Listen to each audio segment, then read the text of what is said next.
Well, Paul, I met you last year when I was at the show, and I was taken by the car then, and I saw you last night again at the cruise. I've got to find you today. This is such a cool build. I really dig this. This is a 63 Anglia Super Estate. Yeah. Estate. Yeah. Okay. Which meant wagon, right? Right. Okay. Yeah. So English built, right-hand drive. But did they make them for export so you could swap it? Yeah, it was imported. It actually sold here, so it was left-hand drive. Oh, so it was imported as left-hand. Yeah. So they kind of made that so you could move them back and forth, gauging and everything, right? Yeah. So how long have you had this? Since 1976. Oh, so a while. Yeah. Well, that's a long time. Yeah. It didn't always look like this. No. It was rough. It was really rough. It was a playground for kids. Yeah.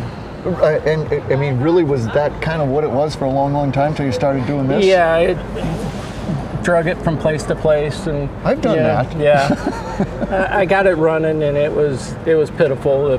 The power was awful. I can't even tell quite what you've done. The door looks different. Right. So the B pillar, I leaned that forward a little bit. It was straight up and down. So you had to completely redo the door too, right? Redo the door. Yeah, and then there was another pillar here. It had a pop out. I took that out, and just flat glass. Trim the drip rail, obviously. But, well, when I saw it from a distance, I'm going, what does it look like? And especially the rear part of this car. Yeah. It looks like a shrunken Blazer. Yeah, it's different, you know. I mean, you've lowered it and everything. It can't possibly be on any semblance of an original frame. No, it would have been a unibody, but it has a modified Alston chassis with a 9-inch Ford. You didn't really do anything up here, did you? This had a trim ring around the headlights, and I had to widen the wheelhouse a little bit to get the tires that I have in there. That's the smallest profile 15 that I could fit in there. That's actually a 15? That's a 15. Well, that's a sleeper 15. Well, and I like the interior. I mean, these were, of course, they had a back seat back in the day originally. Right. But there you can see that the dash looks an awful lot over there like it is over here. Right. That's basic shape that the car came with, but this is a 53 Ford truck, Dakota digital dash. Oh, really? Yeah. And fit pretty well. So I fabricated the door for that. And it also, that's not a stereo there, that's actually my climate control in the center. Oh, okay. And then the headlights are the right knob, and then the left is the windshield wipers. But that is actually the way that the factory had the radio would have been. Yeah. And what are the seats? The seats are out of like a Dodge Daytona. Oh, they look comfy. Yeah, but I kind of redesigned them to give it a little better flair, a little smoother look. Did you do them yourself? Yeah. Wow. Yeah. I couldn't pay anybody to do them. So. Too expensive. Right. Yeah, but again, this looks like a Blazer to me, man. Right. This little baby here, it looks like a Blazer. And I don't think this would have been flush glass originally, right? It was flat, cheaper to make, I'm sure. Right. Yeah. I moved the license plate down. Right. And built a little bit of a roll pan under there. Can you open it up? Yeah. Because it's all smooth. You shaved everything, right? Yeah. And this is really nice. What's the wood? The wood is mahogany. And then do you have storage underneath it? Or Yeah. They actually lift this up. Oh, that's cool. And then you can pull this up. Fuel tank's under here. It's pretty dirty.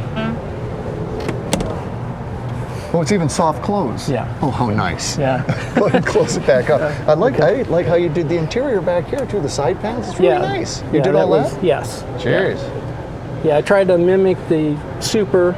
It had a little more chrome and that kind of thing on the interior. Well, you alluded to it, but you're also not running a Anglia engine in this. You got a V8 in it, right? Yeah. Harley would have had more power than this one did. Yeah, so that's tight. What are we looking at? 350? It's a 406. A 406? Yeah, 406. It's got a sniper fuel injection, and it's got air conditioning.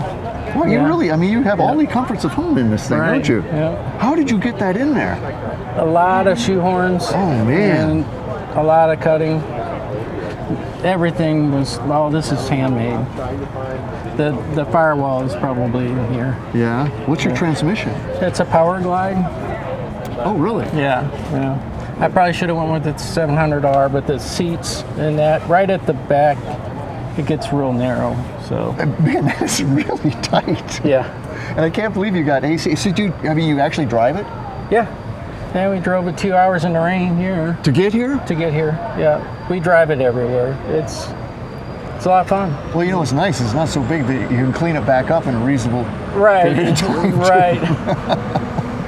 Well, I close it back up because Okay. I just love the lines of this car, and I think that's the thing that caught my eye. It's so clean, like shaved everywhere, and all the workmanship's just really, really good. I And appreciate you've it. pretty I much done appreciate it it. all, right? Yes. In your like garage. Yes, 2-car garage. I would work on the half of it and still park my wife's car on the other side, so it wasn't just the 2-car for this. So there was always room for her car. Well, it's great. It's a '63 Anglia Estate, Yes, right? yeah. Kind of looks like a Blazer, shrunken Blazer in Yeah. back. Well, thanks a lot, man. Thank Great car. you. Love it. All right.